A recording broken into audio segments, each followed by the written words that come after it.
Good morning. Welcome to Osh Pit Live. It is December 29th, 2023. It is the final trading day of the year. It feels like it ran past really quickly, but it is here we are. The next time I see you, it will be 2024. Leisha is out today, so it is just me. Welcome to Option Pit Live. We've got a lot to cover today. I'm going to talk a little bit about the VIX with Andrew. We're going to talk about the news articles that are the important news that's hitting today. I'm going to share a couple of trades I like and Andrew likes. We're going to ride Andrew's trading vehicle. We'll do a quick order flow analysis, tell you about what's going to happen at the end, what 2024, at least at the beginning, is going to look like. And then we'll set you off upon your day, ready to trade. So with that in mind, let's bring in Andrew Giovinazzi. He is our Director of Education and Chief Option Strategist, the President of Option.com. How you doing, Mark? Good morning, Andrew. It's good to see you. It's good to be here. Been a slower week because at Option Pit this week in between New Year's and Christmas, we usually go pretty dark. Just put out a little bit of content. We don't do a lot of trading. We don't do a lot, but we wanted to be here for Option Pit Live because it's important to get everybody ready. We think for 2024 because 2024 is going to be the year of much more. I like that. 2024 will be the year of much more. There you go. That's actually a good segue into what could be good in 2024. Exactly. And let's start by talking VIX. Because we got a little bit of a taste of VIX back toward 14 last week. But it's now in this pretty consistent period of relatively tepid levels,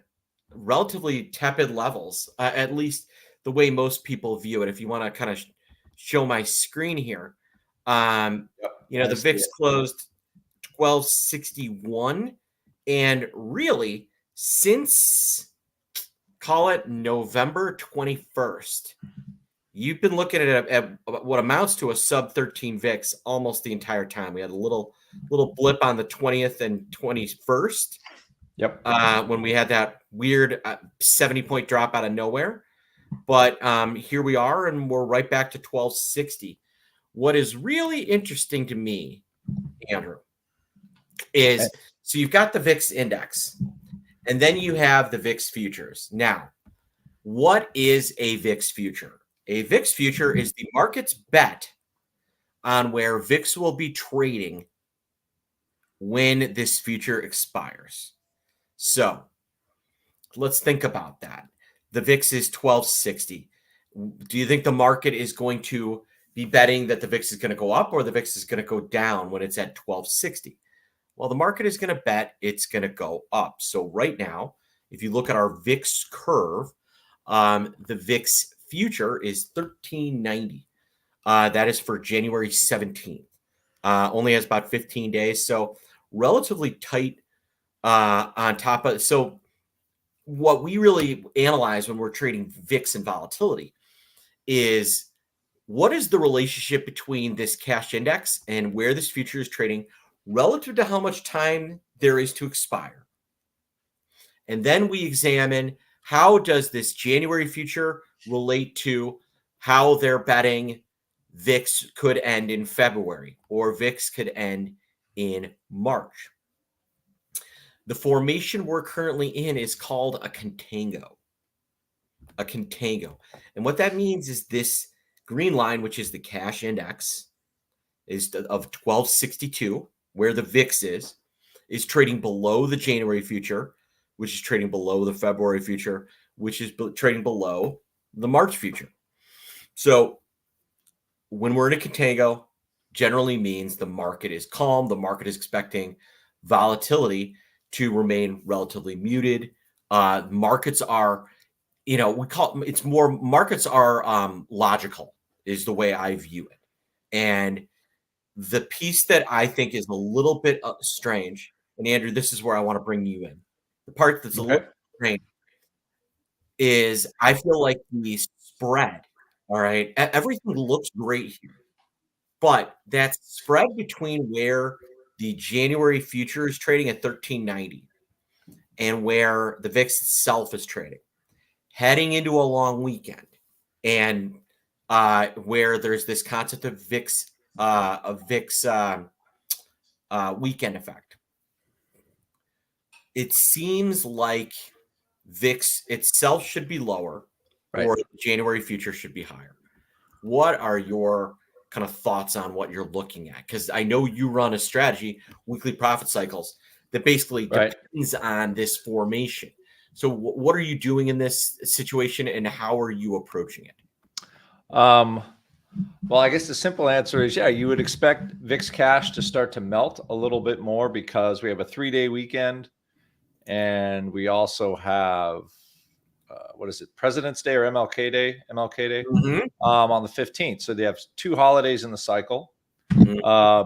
Generally, you should see then VIX cash should be discounted by that time. So you would expect the spread to be wider. Yeah. And then as time goes on, that VIX future should go down, to whatever that cash is. So the opportunity would be to buy VIX puts or buy puts in VXX or buy calls in SVIX, any one of those vol products, and try to ride that future compression a little lower, because that extra premium comes out over time, right? What you were mentioning is, the vol futures, all things being equal, and you just said over the last month, we basically stayed at around what, a 12.5, 13 VIX. Yeah. And those futures will just slowly erode. So when you're trading VIX at Option Pit, we kind of look at it 2 ways. There's the decay trade, which the future just kind of creeps down to the cash level. And what kind of trade do we make on that? Buying puts, like 30-day puts, your UVIX puts, which are doing pretty nice. Yes. Trades like that where you're looking for the more long-term drip to pay. And we generally buy puts, and we don't really sell calls because we don't want our students to get into trouble selling volatility calls. The second part would be a shock trade, where we expect the VIX cash to actually move substantially from where it is, right? Because most of the time, VIX, as Mark just pointed out, VIX is going to stay the same until there's a reason for it to change. I mean, I know that sounds, it's not it's a huge surprise. It's inertia, right? It is. It's inertia. So, but when it starts to change, the type of trade that we want to do, that you and I do pretty much every day, trading desk and stuff like that, is, we want to take advantage of how these vol products and the options are going to move relative to what the VIX cash does and how the VIX cash pushes the futures around. So right now, you're right. I would expect that premium between January and the cash to be VIX future, the January future and cash to be higher. Yeah. But I think part of the reason it's not is because we have some holiday days. They might be in there. And it's not as juicy as you would want. I think they're front running the volatility a little bit. Yeah, and what I'm surprised at, we've got 30-day vol and SPX, which is the UVIX, average volatility, double short future, double long version of a 30-day futures basket.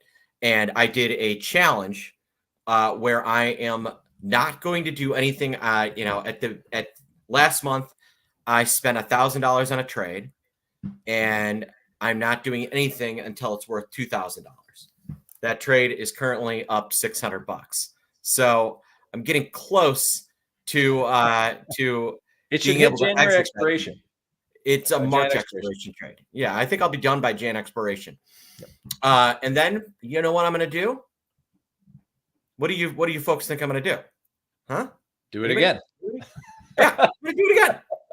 And that's VIX at its surface, looks very scary, and there are a lot of pieces to it that you have to understand.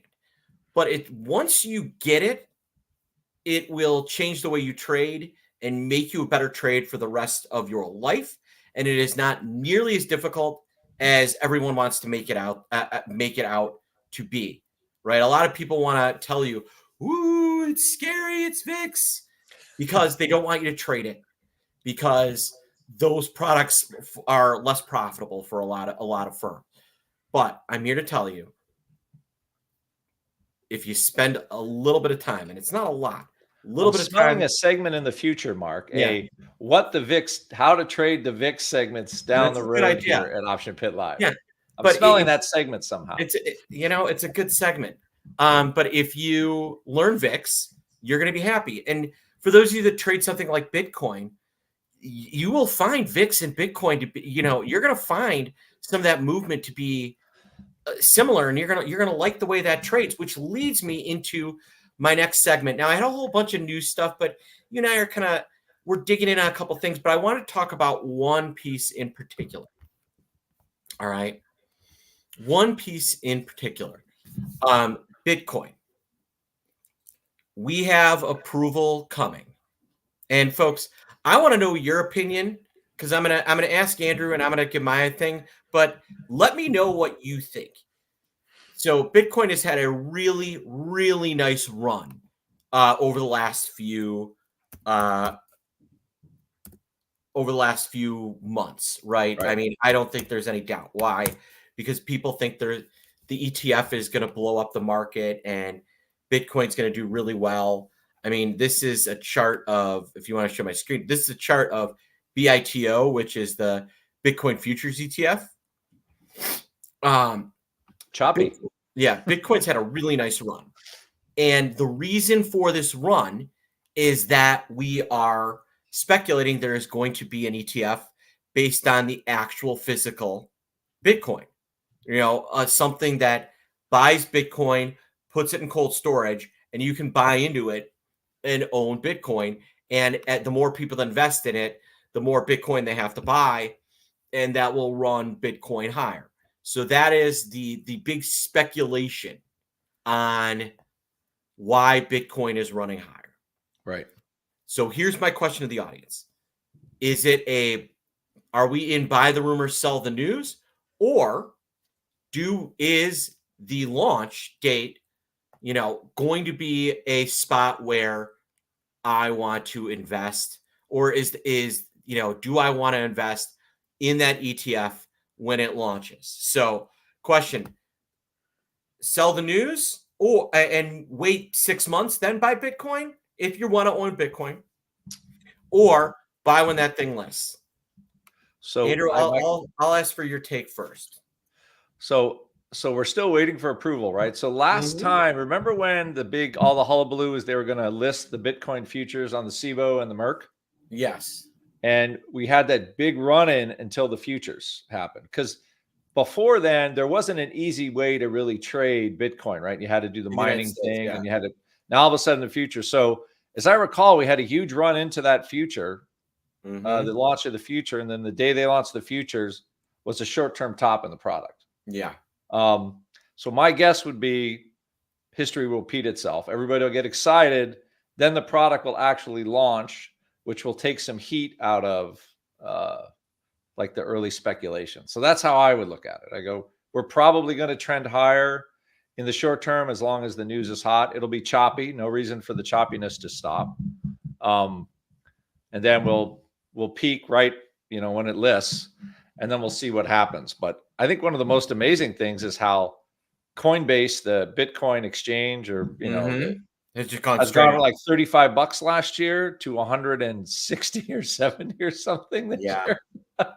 I think Coinbase is to sell the news as well. Yeah, I think that stock will follow the same pattern. So, a trade for that could be you kind of buy a call in the midterm on it, but you buy a put in the long term. You could buy like 100 put for June or July, and you buy, $100 and $200 call in the short term. Yeah. Kind of ride ride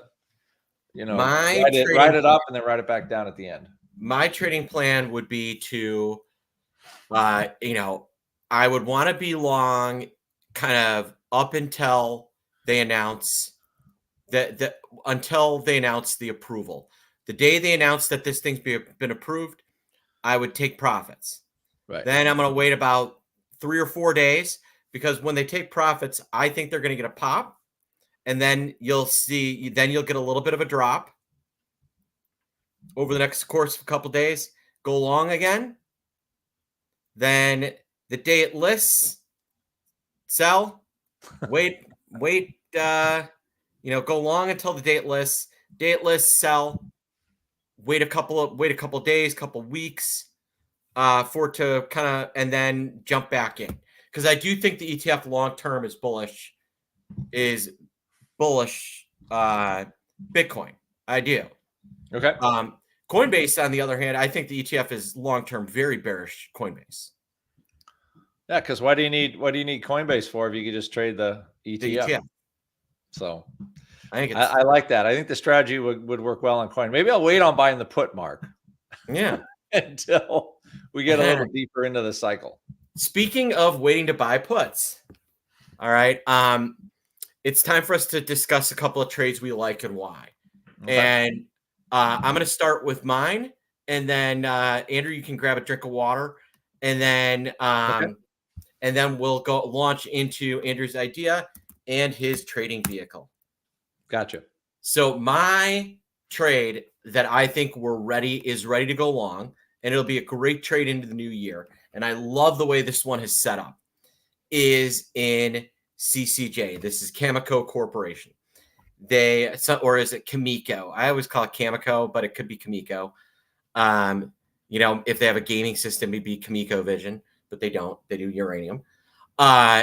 So this stock got really hot really fast. It has had a really nice run all the way up to about $47. So this thing has rallied about, through December 18th, it had rallied, almost 50%. That is a massive move. And I'll tighten this up a little bit. If I go back even further, say to 6 months, over the 6 month, this thing at its peak was up way over 50%. On the 1 year, it's up over 100% from its peak. So it's had a really nice year. Now you're saying, well, Mark, if it's had such a great year, why do you want to go long it? Well, I'm not looking. This is not.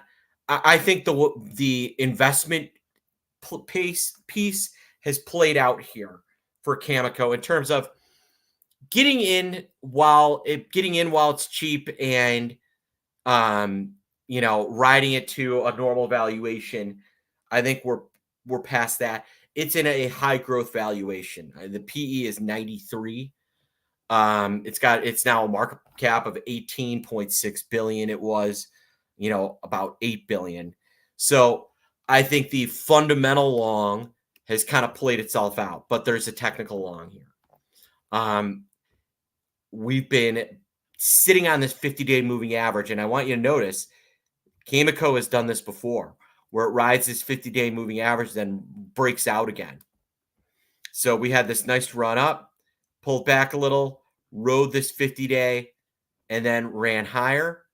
We're kind of doing the same thing. We're riding this 50-day moving average.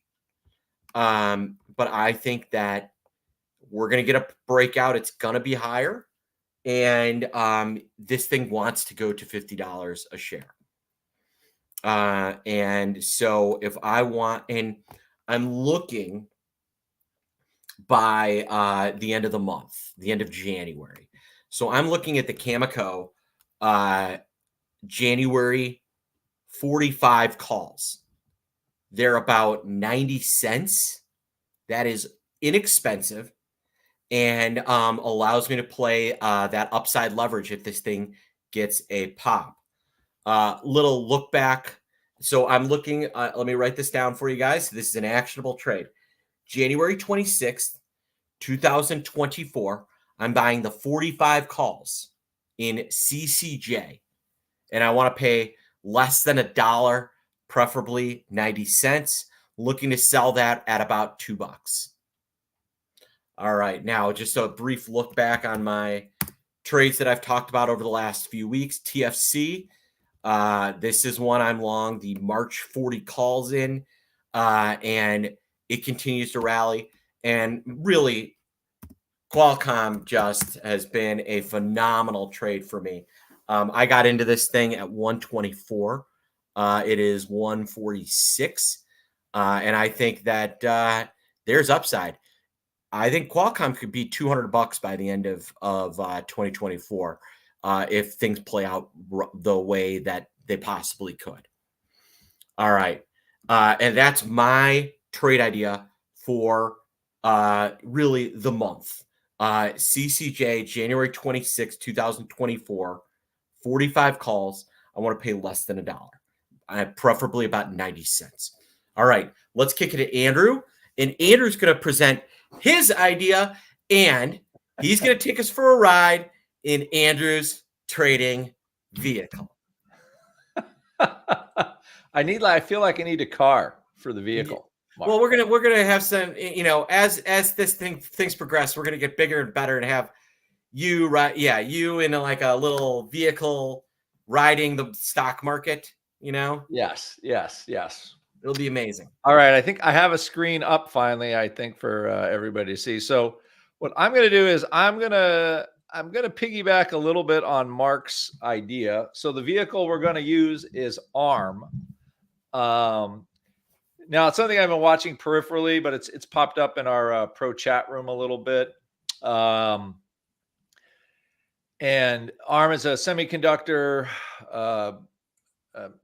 I guess they design chips and then they lease out the patents, or however they do that particular thing. But they're not really fabricators. But its stock is doing very well. It also has a relatively thin float.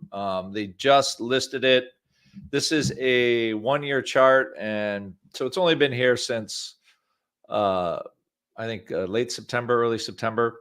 But basically, it didn't do anything when the market was kind of getting destroyed in October. ARM was actually doing okay, and since then, it's kind of like no top. So I think part of the reason could be too a new listing with a lighter float tends to push these names up, especially when they're in an industry like semiconductors, which Mark was talking about with Qualcomm. I don't see where the top is, to be quite honest. What happens if NVIDIA gets to 600 or any like Intel's back to the late high 40s? So there's semiconductors, at least for right now, they will pull back at some point, but it doesn't feel like it's anytime soon. Just driving in a 2024 car, and there's like all it is an electronic gizmo factory. So for a main guy, that is it's been interesting to say the least. But my choice today is kind of the cage matches. So we have ARM. It's been straight up. It's the top. That's a short-term top for the stock, obviously, according to the chart. So what trade would I want to do? So do I want to buy a call or a call spread? So this is some of the sort of the rationale for when I want to pick a call or a call spread. So the stock's trading 77.5. The January straddle is about $6. So the straddle it gives me an idea of what the market thinks the stock can do for a range. So from 77, it looks like 80 is in the cards pretty easily, or above 80 to the Jan cycle. So I kind of go with that as where I think the stock can go. Just from standing in pit for so long, the straddle I have found to be very useful. So for ARM, a call. So the call I'm looking at here is like the Jan, ordinary Jan 79s or 289. So when you buy a call, you basically think the stock is just going to moonshot up.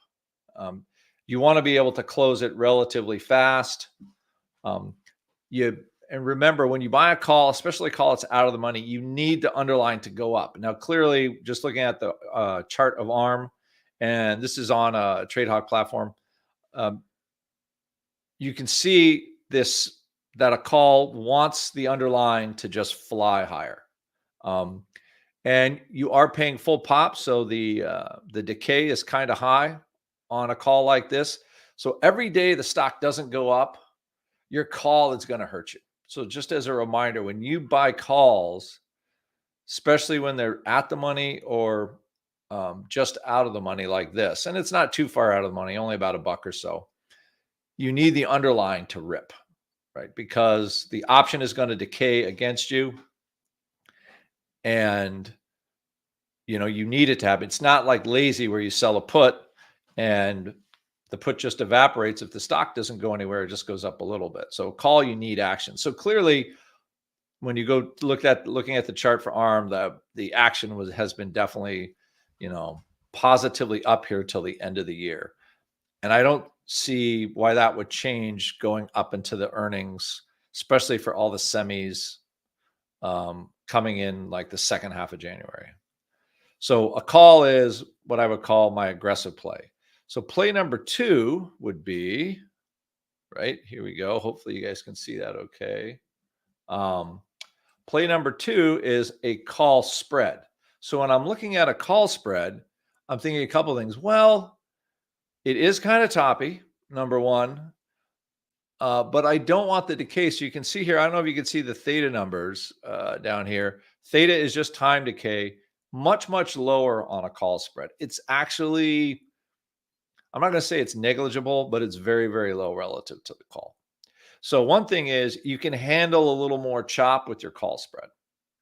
So if you don't get the pop, if this kind of steady upward market happens, but it's slower, like, so basically thinking the velocity, how the stock moves, sort of the candles are getting less as the stock goes up. A call spread isn't a bad idea because it's saving you those decay dollars. And how I set up a call spread is I want to buy my call where we are now, and I want to sell the call that's basically outside of the straddle price if the pricing looks decent. So right now I could put on the 79.85 call spread. On closing prices, it was about $1.73. So I'm saving some money on it. Now there is some upside skew in the option prices, which just means that the implied volatilities of the options, the prices of the options essentially on higher strikes get more expensive. So what that means is when you put on a spread, buy a near the money call and sell an out of the money call, you're getting the cost of your spread is lower and you're getting kind of a better deal. That also means you're getting a better decay deal. So the trade can kind of hold value for longer because that upside call eventually, as time goes on, it will evaporate and come down to value. So a call spread is relatively expensive. So, kind of how this sets up is I can almost buy 2 call spreads instead of buying 1 call. And I like the leverage on that. It also gives you the opportunity if the stock pulls back and then it looks like it's going to repop, you can close the short call, take the capital gain out on the short call, and then ride your long calls up. So it gives you kind of one move, which just owning a call doesn't necessarily give you. So I think in this case, because it is a little toppy, I'd go with 2 call spreads over 1 call. So I like ARM to make it, and I have to be honest, it looks like it wants to go to 100 just because all the semis want to do the same thing. It seems like there's no top for them, and it is what it is. When they're going up, they're going up. So I like this as a potential trade. Now, a couple other ones we looked at a couple weeks ago. We did Chewy, so I'm going to be called out at 24 on my 1x2s in Chewy, and then I'm just going to roll the calls, straight 6-month calls after that. So I'm going to take the money I made and roll the calls. And the second one is Hood. I bought some strangles. I haven't really made any money on them. Hood's up a little bit from last week, but not a lot. So those are going okay. Great. And hopefully ARM will go as well as the other 2. Yeah, well, if ARM goes well, we'll give you a hand. Better than a foot. Yes. All right. So now I want to talk about a couple of things. There's a big trade, and it is going to, until that trade goes up, you could see a little bit of weird trading. Every quarter, JP Morgan has a fund that you can be a member of that is a collaring fund. So it's long the market, long a put spread out of the money. So it's long a 5% out of the money put, short a 20% out of the money put, and then they sell a 10% out of the money call, I believe, to finance that. I don't remember the exact strikes, but today they're going to be closing the one from December that they have for December and rolling into the one for March, the March quarter. They were short at 45.15 on their call. So they had some nice upside, but they obviously got capped out. And they let that expire, buy it back, and roll it. But until that trade goes up, there can be a little bit of weirdness. Today, based on where we're trading for the March 28th call, 5% out of the money, 10% out of the money, whatever it is, they are going. I want to say it's 5% out of the money, but it might be 10. So it is 10% of the money. So they're going to be selling the 52.60 call potentially, somewhere around that for March. If we look where they're going to be selling, they may be selling something a little closer, but 5% of the money, they're going to be selling that call. And until that trade goes up, and folks, I'll be back next week with the report on what happened. Until that trade goes up, where you're going to be looking at, some interesting trading. Now, I do want to share another trade that went up yesterday that caught my eye, and it is in Google. This one was interesting, and it points toward maybe some of these, one of the trends that I'm going to talk about here in a little bit might be coming to fruition. Trader bought the March 130-115 put spread in Google for $2. This is almost certainly a hedge. They bought 50,000 of them. So they're basically want protection below 130, and they're willing to get back in at 115. But this is a relatively large hedge, and the fact that they're buying this, I think, points to the fact that there might be some things they're a little nervous about on Google. It's had a really nice run. If you look at the chart of Google, it's had a really nice run. It was end of October. It was 120. It has been below 130 as recently and down to 127 as recently as December 4th. And since then it's back to 140. I think we've got a player playing on a little bit of Google pulling back, which kind of leads me into what I want to talk about to kind of close things up. And that is, where do we think the first month of trading? And if you want to make some sort of year-end prediction for 2024, go ahead. I mean, picking what's going to happen in the next year is like, playing the celebrity death game, right? You have no idea, right? You're just, shooting darts at a board, right? But we can still make some logical ideas on maybe the areas that will be strong and weak in 2024. So Andrew, what are your ideas for 2024? So for 2024, so by the way, that Google spread, remember those little back spreads we were doing with our students? I could see, because the vol's so low. Yeah. I could see that as a trade. So what Mark and I have been doing with our students, we buy some put spreads because the vol's so low, and we buy a bunch of stock against them. And then we've been just trading them back and forth. And it's making money off the stock going up. And is basically where we've been doing well. And it's been a good trade to show students how to you can buy tech stocks at the top with confidence, because if things crap out, your put spreads will pay. You'll basically be into the stocks for a huge credit. So you can trade the YOLO without having to worry about the FOMO. So anyway, that's it had that familiarity about it.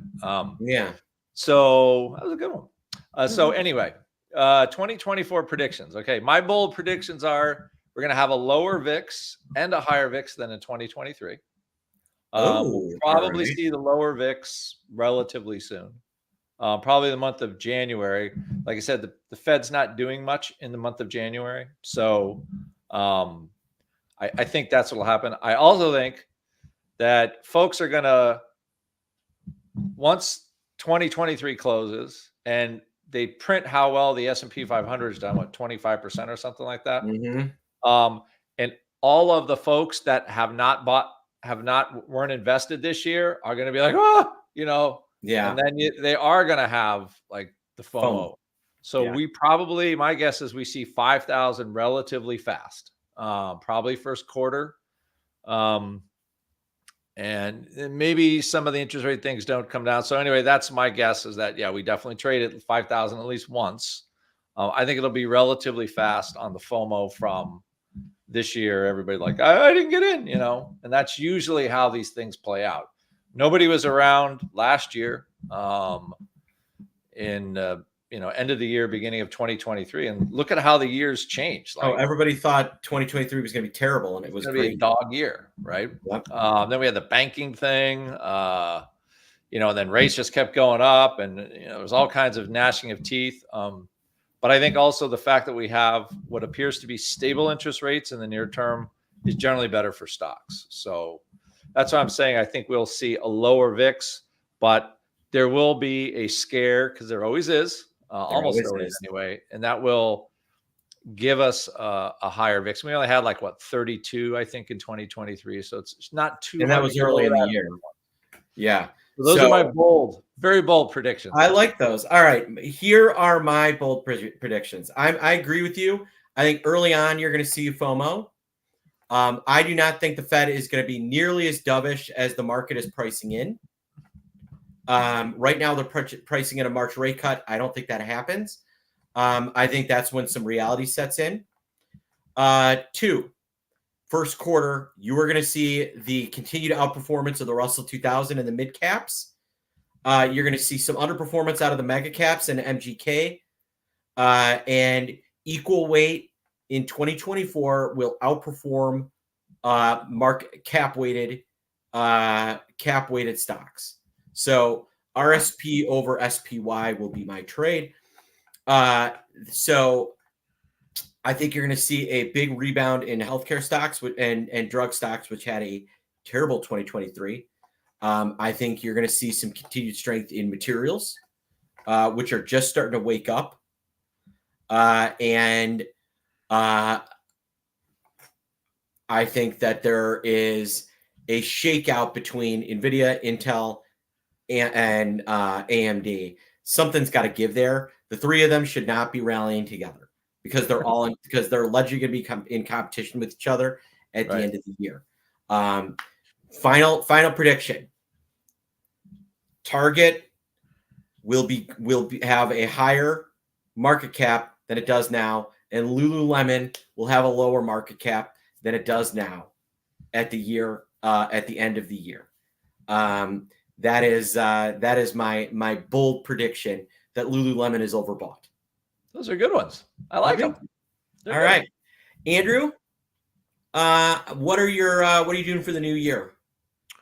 I'm going to go to a friend's house and shoot some high round ammo. And if there's snow, hopefully ski. Why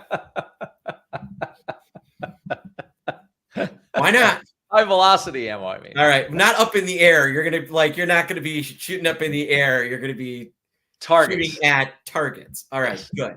In a responsible manner on a range, on a protected range. So on a compound, yes. Yeah. All right. I'm not going to be doing that. I'm going to be making dinner with some friends and having some drinks and relaxing. Here in Chicago, I'm at my dad's office. For those of you wondering where I'm at, and I'm not in my usual. And folks, I want to thank you for joining us here at Option Pit Live. I want to thank you for Being for all my Option Pit members, being members of Option Pit, I want to thank the people I work with, Andrew, Leisha, everyone here at Option Pit, for making 2023 such a spectacular year.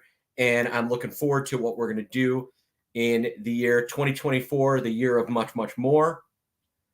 So for Andrew T. Giovinazzi, the Oracle of Options, I'm Mark Sebastian, your only option. This was Option Live. Thank you, Tradier team. Thank you, Trey.